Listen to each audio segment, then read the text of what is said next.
ठीक हूँ सर। अच्छा, अपना संक्षिप्त परिचय जी दीजिए सर। जी, मेरा नाम प्रभुदयाल। मैं हनुमानगढ़ जिले के नौर तहसील के गौरखाना गांव में पैदा हुआ। और मैंने 12वीं और 10वीं राजकीय उच्च माध्यमिक विद्यालय नौहर से की है। बीएसटीसी की है मैंने चुनाव डाइट से। उसके बाद Varthaman Mahavir quota open university से बीए, एमए और बीएड किया है सर। और वर्तमान में मैं अध्यापक पद पर कार्यरत हूँ। सर, जो आपकी बीएसटीसी की जो परीक्षाएं होते हैं वो कौन लेता है? ये सर बीकानेर में है शिक्षा विभाग, ये परीक्षाएं ऐसा करके संस्थान है, वो लेता है। इसका कोई जो लेता है उसका पूरा नाम बता सकते हैं, जो कार्यालय या जो संस्थान इसको संपादित करता है, जो ये परीक्षाएं? इस पे सर जो मार्कशीट आती है हमारी, उस पे शिक्षा विभागीय परीक्षाएं बीकानेर इस प्रकार अंकित होता है सर। जी जी, इसके साथ कुछ और नाम भी है या सर इतना ही नाम? इतना ही नाम देखा है सर मैंने। चलो, कोई बात नहीं। आप हनुमानगढ़ से हैं सर? जी जी। जी जी। तो हनुमानगढ़ में सर जो नहर बहती है उसका क्या नाम है? इंदिरा गांधी नहर। अच्छा, उससे इंदिरा गांधी नहर से होने वाले तीन फायदे और तीन नुकसान बताइए सर। सर फायदों में आए तो यहाँ पे सिंचित भूमि है, पहले नहीं थी। अब इंदिरा गांधी आने के बाद सिंचाई हो रही है। जी। एक नंबर फायदा। दो नंबर, कई गांवों में पेयजल की समस्याएं थी। हनुमानगढ़ के ही और आसपास के जैसे चूरू, ये इस साइड के जो क्षेत्र है उनमें भी समस्या थी, तो वहां पर भी पानी पेयजल की जी समस्या है। जी वो अब जी। समाप्त हो गई है लगभग। और सर दो फायदे मुख्यतः है इसके। और और नुकसान की नुकसान बात सर? करें, नुकसान है एक सर, यहाँ पर जो भूमि है उसके नीचे यानी भूगर्भ में चूने का आधा स्तर मिलता है, जिसके कारण ये एक तो नहर हो गई, दूसरी यहाँ पे घग्गर नदी बहती है। तो इन दोनों तीनों के कारण पानी का रिसाव जो होता है, उससे यहाँ पे सैम की समस्या आ गई है, सबसे बड़ी समस्या है मानगढ़। जी जी सर, ये सेम क्या है? सेम सर जो अभी मैंने बताया, पानी का रिसाव होने से जी नीचे जो भूगर्भ में चूने का अधस्तर है, उससे पानी नीचे नहीं जा पाता और वो फिर जी। पानी ऊपर आ जाता है। वो चूने का अधस्तर है, वो कटोरे नुमा है, तो वो कटोरा भर जाता है, ऐसा ही मान लिया आप। जिससे क्या है कि जो हमारा धरातल वो है उसके पानी ऊपर पानी पानी ऊपर आता है खड़ सर, जाता या है। पानी पानी ऊपर आता दलदली है, या भूमि उसके बन साथ जाती है। चूने के कण भी बाहर जो लवण के कण है वो भी ऊपर आते हैं सर? हाँ, लवण तो आते ही है सर। मिट्टी लवणीय हो गई है, काफी अनउपजाऊ हो गई है। जी जी। और इसके निदान संभव है या सर इसका निदान किसे किया करते हैं किसान? हाँ सर, किसान तो बेचारे क्या करे, सरकार ही करे ना, तभी बनता है ये तो। और किसानों ने आंदोलन किया था, जिसके कारण सरकार ने क्या किया कि इसमें शैमनाले बोलते हैं हम यहाँ उनको, एक तरह से नालियां निकाल दी है। और उन नालियों के माध्यम से पानी है वो नहरें बनी हुई है, उन नहरों से होते हुए दूसरे क्षेत्र में भेज दिया जाता है, जी पश्चिमी जी साइड में। जी जी। हनुमानगढ़ की सर जो नौहर तहसील है, जी जी। आप नौर चाहते हैं सर? हाँ मैं नौर सिंह जी। अच्छा, तो सर ये कौन से लोकसभा क्षेत्र के अंतर्गत आता है? लोकसभा चूरू। जी जी जी। पूरा जो नौर है वो इसे चूरू के अंदर अंतर्गत ही आता है या और कोई सही के भी अंदर भी आता है? सर पूरा नौर विधान सभा क्षेत्र की बात करें ना, विधानसभा जी क्षेत्र की बात करें, जी जी तब वो नहीं आता। कुछ एरिया है उसका जो गंगानगर में भी आ जाता है। वैसे बाकी मुख्यतः इसी में चूरू में ही है वो। जी जी जी। अभी मुख्यतः चूरू में ही है आपके सर। सांसद सांसद कौन है सर आपके? राहुल जी कसवा। और गंगानगर से कौन है सर? निहाल चंद्र जी मेघवाल। निहाल सिंह जी मेघवाल। जी जी। आप आपके विधायक का नाम बताइए सर। अमित जी चचान। अमित जी चाचा ने कौन सी पार्टी से संबंध रखते हैं सर वो? ये कांग्रेस पार्टी से है सर। जी जी। चलो आप ये बताइए प्रभुदयाल जी, आप हनुमानगढ़ जिले के 3 पुरातत्व स्थलों के नाम बताइए।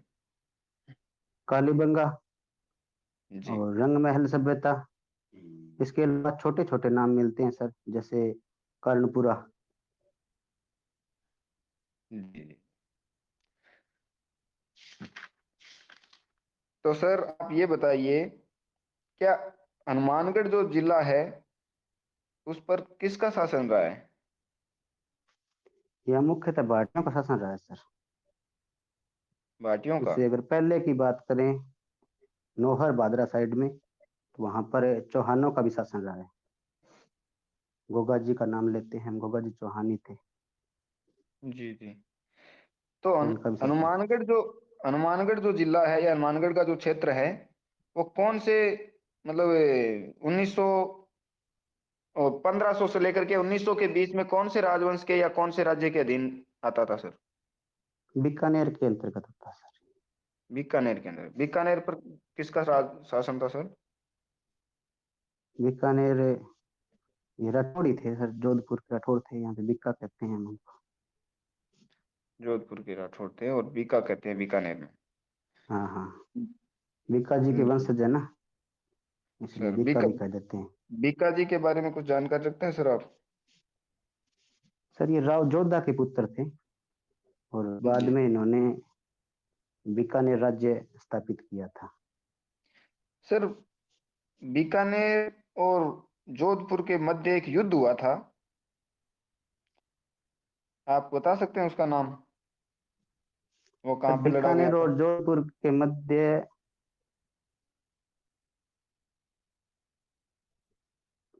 सर एक तो युद्ध, अब जो बीका जी थे ना, जी। इन्होंने अपने इनके पिता ने कोई इनको 5 निशानियां देनी थी, वो बाद में दी नहीं इनके भाइयों ने, तो उसको लेकर भी एक दो बार झड़पें हुई थी, बाद में राव वो लेके आ मालदेव का गए। नाम सुना है सर आपने? हाँ, राव मालदेव का नाम सुना है सर। और बीकानेर के राव जोधपुर का। जेत सिंह का नाम, जेत सिंह का नाम भी सुना आपने? हाँ जी। सर इनके मध्य कोई युद्ध हुआ था क्या?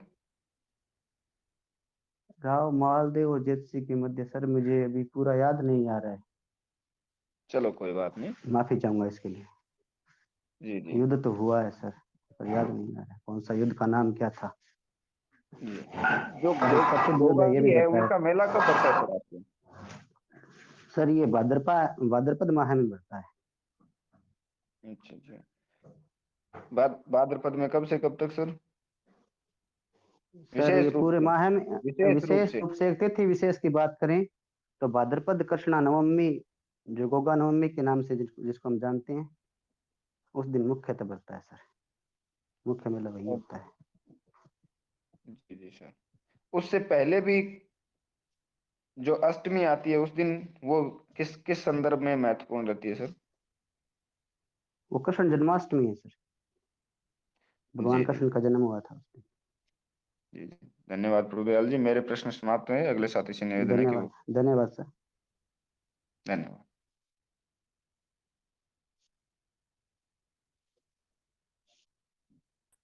हाँ प्रभु जी, तैयार हो? हाँ नमस्ते सर, तैयार हूँ। हाँ, नमस्ते सर। तो आज बोर्ड पर क्या पढ़ाएंगे सर?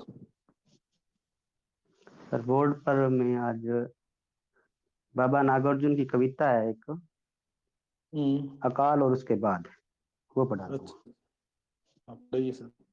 हम्म।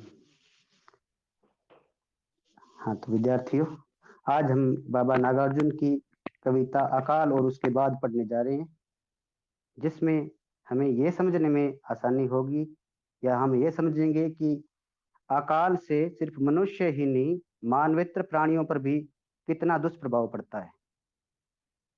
हाँ, तो कविता इस प्रकार है हमारी। कई दिनों तक तुल्ला रोया चक्की रही उदास, कई दिनों तक कानी कुतिया सोई उसके पास, कई दिनों तक लगी भीत पर छिपकलियों की गश्त, कई दिनों तक तू चूहों की भी हालत रही शिकस्त। दाने आए घर के अंदर कई दिनों के बाद, चमक उठी घर भर की आंखें कई दिनों के बाद, धुआं उठा घर के ऊपर कई दिनों के बाद, कोए ने खुजलाई पंखें कई दिनों के बाद। तो विद्यार्थियों, इसमें जो प्रारंभिक 4 पंक्तियां हैं, उसमें तो अकाल के समय क्या स्थिति होती है हमारी, और जो हमारे घर में जितने भी जीव जंतु रहते हैं उनकी क्या स्थिति होती है, ये दर्शाया गया है। और अंतिम जो 4 पंक्तियां हैं, उनके माध्यम से बाबा नागार्जुन ने बाद में, जब अकाल के बाद अच्छी स्थिति आती है, सुकाल आता है, तब की स्थितियां बताई है। जैसे कई दिनों तक ठीक ठीक चक्की है रवि। प्रभु जी, धन्यवाद सर। अपने सीट पर हाँ बैठिए। हाँ, तो धन्यवाद अ, सर। अब अर्जुन जो है, इनका वास्तविक नाम क्या था? सर, इनका वास्तविक नाम वैद्यनाथ मिश्र मिलता है। अच्छा, तो ये मैथिली में भी कविता ही करते थे? हाँ जी, मैथिली में कविताएं करते थे। हाँ, किस नाम से? मैथिली में यात्री नाम से मिलती है सर। अच्छा अच्छा, इनकी और रचनाएं कौन कौन सी है? मैथिली में मैंने एक रचना का नाम मुख्यतः सुना है सर, पत्थरहीन नगनगाछ, जिसपे इनको अच्छा साहित्य अकादमी अवार्ड भी मिला है। अच्छा अच्छा अच्छा, ठीक है सर। तो काव्य शास्त्र पर आपको पूछे? क्या जी? काव्य शास्त्र पर? जी, अध्ययन तो काफी दिनों से नहीं किया है, बाकी पूछ सकते हैं आप। नहीं, सरल ही पूछेंगे आपको। ठीक है सर। सर, जो भरत मुनि का जो है रस सूत्र, तो वो रस सूत्र क्या है सर? विभावानुभव व्यभिचारी संयोगात रस निष्पत्ति। अच्छा अच्छा कर दिया। अच्छा। और एक पंडित विश्वनाथ थे, उन्होंने जो है रस सूत्र दिया था, तो उन्होंने रस का जो स्वरूप बताया है वो क्या है? विश्वनाथ का रस उत्तर तो मुझे याद नहीं आ रहा, बाकी इनकी एक पंक्ति याद आ रही है, वाक्यम रसात्मक काव्यम। वाक्यम रसात्मक काव्यम। अच्छा अच्छा, चलो चलो, कोई बात नहीं। और हाँ, इस प्रकार की। इन्होंने जो है अपने स्वरूप में ये बताया था कि वेदांत स्पर्श शून्य, तो इससे आप क्या समझते हैं? मेरी वेदांत का आवाज सुन पा स्पर्श रहे? सुन, हाँ। हाँ हाँ हाँ सर, सुन रहा हूँ। जहाँ तक मुझे याद आ रहा है सर, इसका अर्थ यही होता है कि जो रस है वो अलौकिक होता है। अच्छा सर। और इन्होंने एक ये भी कहा था इनमें है, तो सर इससे क्या? आवाज नहीं आ रही है आपकी। सर आवाज नहीं आ तो रही है आपकी।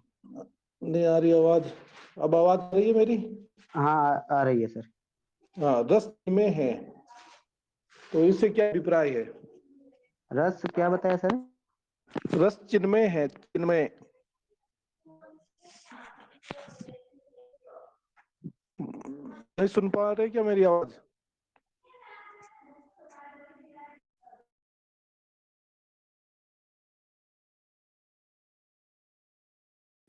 हेलो। हाँ जी, मैं ये पूछ रहा हूँ कि रस चिन्मय है, तो इसका क्या अभिप्राय है? अच्छा, हाँ सर। सर ये रस आह्लादित करने वाला होता है, इस तरह इसका अर्थ होता है सर। जिनमें आनंद होता है ना, उसी तरह। यही तो पूछ रहा हूँ, चिन्मय क्या होता है। चलो ठीक है सर। सर तो इसे, हाँ हाँ। चलो चलो, अगला फिर जैसे अरस्तु ने जो है त्रासदी का सिद्धांत दिया, तो त्रासदी की क्या है परिभाषा?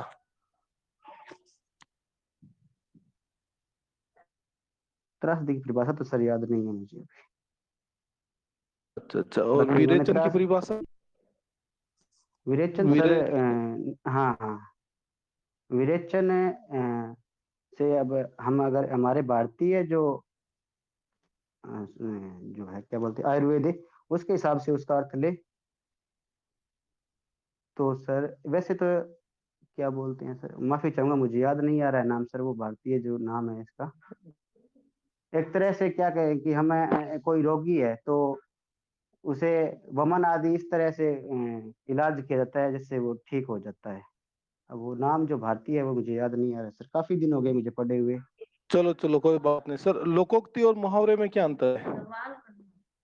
लोकोक्ति सर एक पूर्ण वाक्य होता है जो लोक में प्रचलित होता है, जिसमें पूरी कथा जुड़ी होती है। और उसका एक सारगर्भित जो रूप वाक्य रूप होता है वो लोकोक्ति होता है, और जो मुहावरा है वो वाक्यांश होता है सर। और मुहावरे मुख्यतः इसकी पहचान होती है कि लास्ट में ना आता है, जैसे आंखें चार होना, सब कहते हैं ना, सबसे प्यारा होना, इस प्रकार। और लोकोक्ति का अर्थ है वो कोई लोकोक्ति ले तो जैसे कहते हैं ना, जैसे जेठ है भरोसे बेटी नहीं जाई, ये लोकोक्ति है।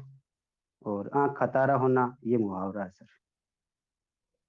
ठीक है सर, मेरी तरफ से इंटरव्यू पूरा हुआ। धन्यवाद आगे के जो सदस्य है वो साक्षात्कार जारी रखें। धन्यवाद सर।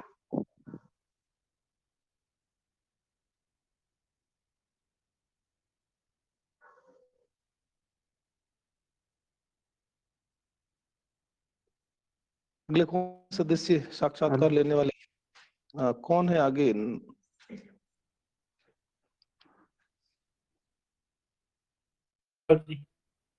हाँ, जो हो गया क्या इनका, प्रभुदयाल जी का? नहीं, गोपाल जी पूछेंगे प्रश्न। जी जी जी। हाँ, प्रभुदयाल जी। नमस्कार जी। हाँ, 2-3 मिनट। आपको व्याकरण में से प्रश्न पूछें? हाँ सर, पूछ लीजिए। तो आप बताइए, संधि और संयोग में क्या अंतर होता है? सर, संधि जो होती है उसमें वर्णों या ध्वनियों का मेल होता है, और उस मेल के कारण एक विकार उत्पन्न हो जाता है, वही संधि है। और जहाँ तक संयोग की बात है तो उसमें दो ध्वनियां पास पास तो आती है, किंतु वे अपने मूल रूप में ही रहती है। संयोग का कोई एक आध उदाहरण बताइए। सर, संयोग का उदाहरण तो अभी मुझे याद नहीं आ रहा है सर। अच्छा, निपात क्या होते हैं? निपात सर किसी बात पर जोर देने के लिए जब हम भी आदि जो शब्द लगाते हैं उन्हें निपात कहते हैं। बहुत अच्छा। घोष और अघोष वर्ण होते हैं, जी क्या जी अंतर है? दोनों में क्या अंतर है? सर, अघोष में तो हमारी जो स्वर तंत्रियां हैं उनमें से कंपन पैदा होता नहीं है, और घोष में होता है, घोष या सघोष में। घोष वर्ण जैसे कौन क, कौन से होते हैं? हाँ, जैसे क, ख, ग, घ, इस प्रकार बोलते हैं तो क, वो तो क और ख ये तो हो जाएंगे अघोष, बाकी तीन घोष हो जाएंगे सर। अच्छा, ठीक है। आप एक दृष्टिकूट होते हैं और एक होता है उलटबासियां। जी जी। इन दोनों में कोई अंतर है क्या, और है तो फिर क्या है? दृष्टिकूट पद होते हैं सर जहाँ पर हमारी सामान्य दृष्टि है वो ओझल हो जाती है, सामान्य दृष्टि से उसका अर्थ नहीं कर पाते। दृष्टिकूट पदों का अर्थ करने के लिए हमें उससे संबंधित जो प्रासंगिक कथाएं हैं उनका ज्ञान होना जरूरी है, यानी उसके आसपास की बातें, तभी हमें उसका अर्थ कर पाएंगे। जैसे एक उदाहरण है, अजा सहेली रिपु तासु जननी भरतार ताकि शुद्ध के मित्र को भजिए बारंबार। इसके माध्यम से कवि जो कहना चाह रहा है वो हमें इससे संबंधित जितनी भी प्रासंगिक पौराणिक आदि जो कथाएं हैं उनका पता है, तभी हमें इसका अर्थ कर पाएंगे। और दूसरा जो, हाँ, उलट बांस है, इसमें जो सामान्य तो संसार में जो बातें मानी जाती है उसके विरुद्ध बातें की जाती है। जैसे बरसे कंबल भीगे पानी, इसमें कंबल बारिश पानी बरसना चाहिए, कंबल भीगना चाहिए, लेकिन उल्टी बात बताई गई है, बरसे कंबल भीगे पानी। ये जो उलटबासियां होती है, यहाँ कौन सा अलंकार होता है? इनमें से अद्भुत रस होता है। अलंकार अलंकार अलंकार तो सर अभी याद नहीं आ पा रहा है। कोई बात नहीं। दृष्टिकूट जो होते हैं उसमें किस प्रकार का दोष पाया जाता है? क्लिष्ट का दोष पाया जाता है सर। बहुत अच्छा। अच्छा, एक अंतिम प्रश्न मेरा और है। ये जो रस निष्पत्ति के 4 व्याख्याकार थे, इन्होंने रस की स्थितियां कहाँ कहाँ मानी है? सर 4 व्याख्याकारों में भट्टनायक, शंकुक और इस अभिनव गुप्त इस प्रकार थे। उद्भट सर उनका नाम मुझे याद नहीं आ इन्होंने रहा है। हाँ हाँ हाँ नहीं, सर। कोई बात नहीं। रस की स्थिति कहाँ कहाँ मानी है? भट्ट, लोलट, शंकुक, पटनायक, अभिनव गुप्त ने रस की स्थिति कहाँ कहाँ मानी है? हाँ ये ठीक है सर, हाँ बता रहा हूँ। सर जो भट्टनायक, जहाँ तक मैं याद कर रहा हूँ, उन्होंने सामाजिक में नहीं मानी, बाकी जो मूल पत्र होता है उसमें मानी है। और भट्टनायक और जो चौथे आचार्य शंकुक अभिनव गुप्त, उन्होंने तीनों जगह मानी है, सामाजिक में भी, अनुकृता नट में भी, और मूल जो पत्र है उसमें भी। और भट्टनायक ने सर्वाधिक सामाजिक में मानी है सर। ठीक है और प्रभुदयाल शंकुक जी। ने भी हाँ हाँ जी। हाँ, समय हो गया है, इसलिए मेरी तरफ से प्रश्न पूरे हुए। आपका साक्षात्कार धन्यवाद भी सर। संपन्न